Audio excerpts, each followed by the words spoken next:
بسم الله الرحمن الرحيم. السلام عليكم ورحمة الله وبركاته.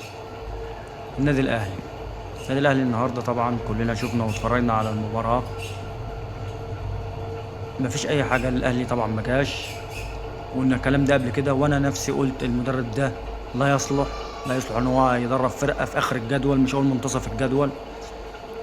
الإدارة المفروض تتحاسب بما فيهم كابتن محمود الخطيب على المدرب ده.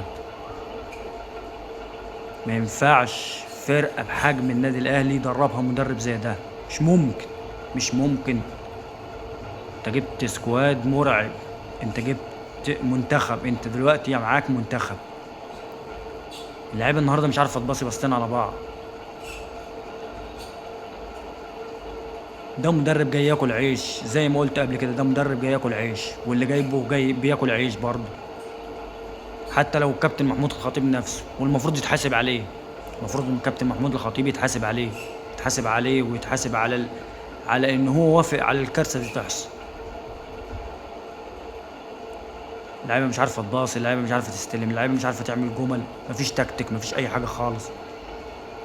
جايب مدرب مفيش سي في.